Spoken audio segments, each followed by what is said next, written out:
We are joined now by Professor Richard Wolff.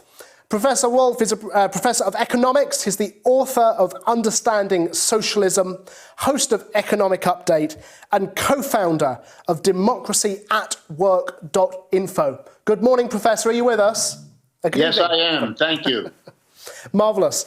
Professor, I'm going to put you on the spot to start off with, if I may. Who will win on Tuesday and why? Well, I'm afraid what's going to win is a declining American economic and political system. Everything is in place either for a contested outcome or for a level of social division and bitterness that no one living today can remember in American politics.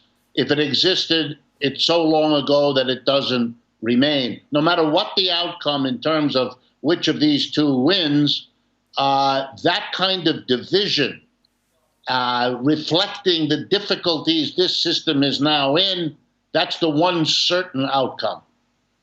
Well, for those of us tuning in who perhaps aren't aware of the Electoral College or how the American system works, because of course it is quite unique compared to many other parts of the world.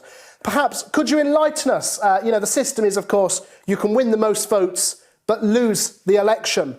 How does that happen? Is it democratic? It's very undemocratic. It's very different from what you have in most European countries. There, I believe you call it proportional representation. It's a basic democratic idea that if, say, for example, 10% of the people vote for a particular political party, then 10% of the seats in the parliament that engage in writing the laws and so on should come from that party to reflect that part of the population's perspective. We don't do that in the United States. Basically, the Constitution that governs all of this was written and organized by an elite.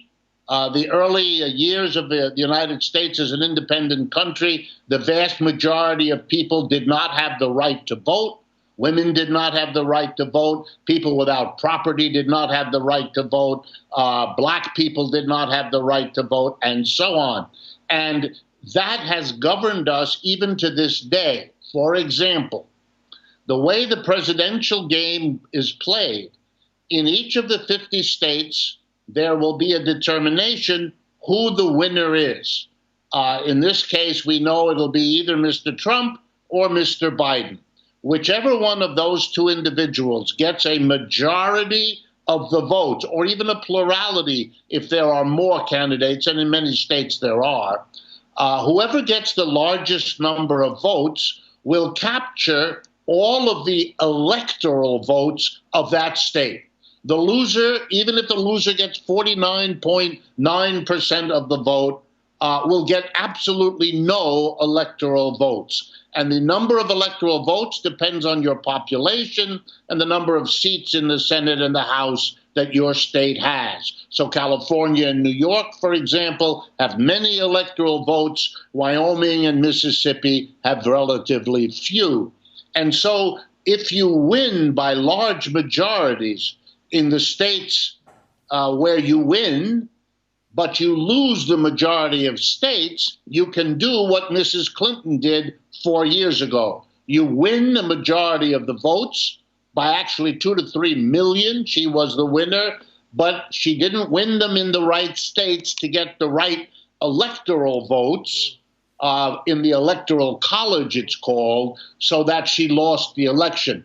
And that is exactly what can happen again.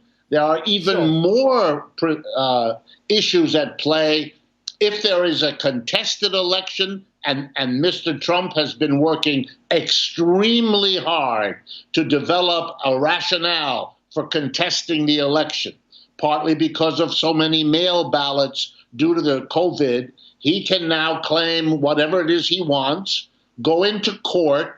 It works its way up the court system to the Supreme Court, which Mr. Trump has now packed culminating in the seating of the last judge literally a week ago, so that he's hopeful, and we are all watching whether he will play the game all the way through to the Supreme Court, and then we will have a spectacle in which the man who filled the seats in the court is declared president because the people he put in there return the favor and give him the decision of the highest court in the country. All of that we are now watching.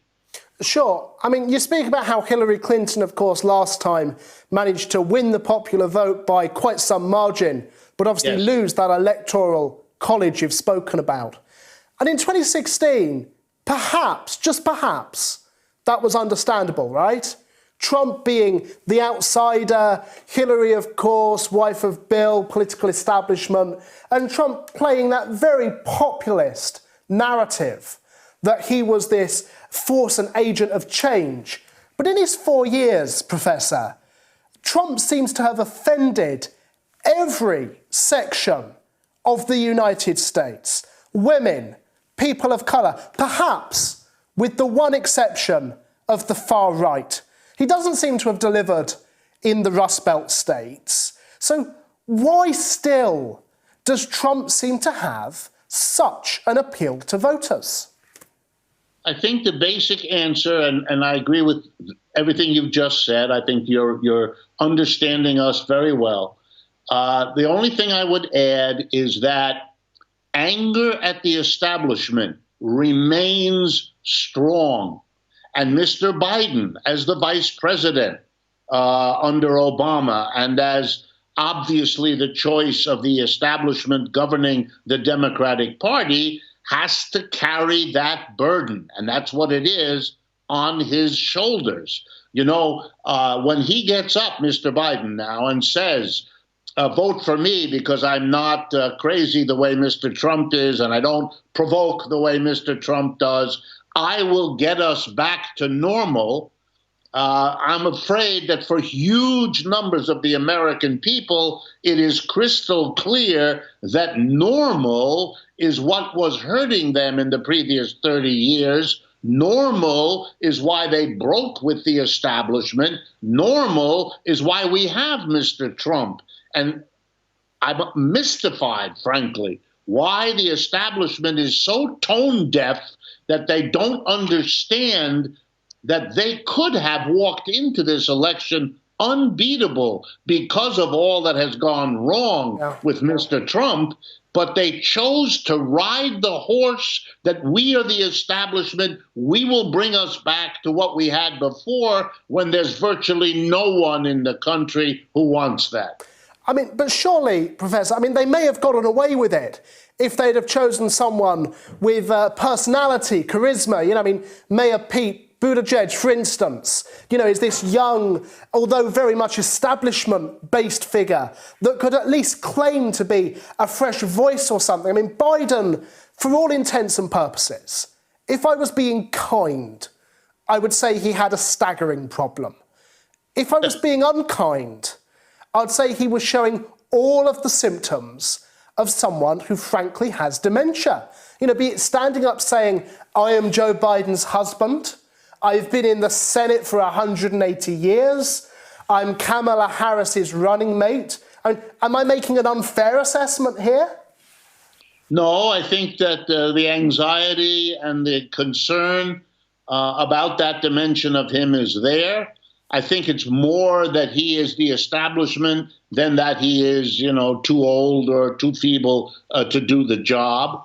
And I think that it's a sad comment that they didn't take any one of a number of people, including Bernie Sanders, who at this point, and this has been true for 6 months, is probably the most popular politician in the United States, in part because they threw him out.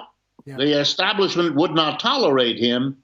But that means he's not tarred with the awful brushes that have painted the picture of Mr. Trump and Mr. Biden. The irony there, the twist of our fate as a nation should be powerfully underscored, nor has anyone missed the message. You know, the establishment in this country allowed an extreme right-wing, clownish figure like Mr. Trump to take over the Republican Party and to take over the presidency. And they have enabled it and they have allowed it. But the minute a moderate left-winger, and let me underscore, Bernie Sanders is very moderate. The minute a moderate left-winger got anywhere close, they all united to crush, exclude, and marginalize him. The world should take note that the growing difficulties of American capitalism, of the U.S. system, is teetering on the edge of cutting deals with the extreme right that ought to make everyone else stop, take a deep breath, and worry. I think you're right in that, Professor. Obviously, in 2016, at the last presidential election, you had a relatively strong third-party candidate in Jill Stein of the Greens. She had some national image following campaign, at a time when, frankly, I don't think there's ever been two worse candidates for the so-called leadership of the free world. A time when a third-party candidate has been needed more. I mean, I can't put a cigarette paper between the policies on the whole of the two candidates. And so, Professor, why, in your opinion, hasn't a third-party candidate come forward for the role this time round? Well, I think you have to understand that here in the United States, a fundamental deal was arrived at many, many decades ago. In a country that prides itself, literally all day, every day, telling itself that it is, quote unquote, a democracy, and that it is committed ultimately and totally to the notion of freedom of choice. We must have choice and freedom to choose. Now, if you go into a pharmacy in this country, you can choose among 30 different kinds of toothpaste. If you go into a grocery store, you can choose among a bewildering number of soap powders or anything else. But when it comes to political parties, we don't seem to care about choice. We want two without being able to put that cigarette paper between them. This is a system that has been built up over many decades. It's a gentleman's agreement, with the word gentleman, please, in quotation marks, for 25 different reasons. It's a gentleman's agreement. You can have it for a few years, then please step aside so that I can have it for a few years, and then I'll return the favor. It won't make much difference. Half of the population in this country has watched this silly game and doesn't bother to vote in most elections. You have to give them a special reason to get a reasonable number of people to vote. That's not because they don't care. It's not because they're not civic-minded. None of that. It's because they observe that this is, as Bernie Sanders said, a completely rigged system. And to watch what happens when they play by the rules, the third-party people like Bernie, and they stay inside the party and they abide by the rules. No one is fooled. The establishment took one look at Bernie Sanders and went to work to destroy what he is doing, much as they're trying now, luckily so far without success, to destroy the younger versions, Alexandria Ocasio-Cortez and the newly elected socialists who run as Democrats. By the way, I think it's coming to an end. I think the failure of these two parties to prevent the unbelievable collapse of this country's public health system in the face of this virus, put together with the worst economic downturn since the Great Depression of the 1930s, is showing the mass of the people that this system doesn't work for the vast majority. And among the things I suspect will go in the years ahead is this crazy system, electoral college and all the rest of it, designed to keep the mass of people away from exercising their suffrage. Well, listen, it'll be a fascinating election, I'm sure. I will await the result with bated breath. I shall be staying up in the week. Professor Wolff, thank you very much indeed for joining us on the Mother of All talk shows. Your insight has been fascinating, so thank you for that. I will be back in just a moment, hearing from Mrs. Galloway with That Was the Week.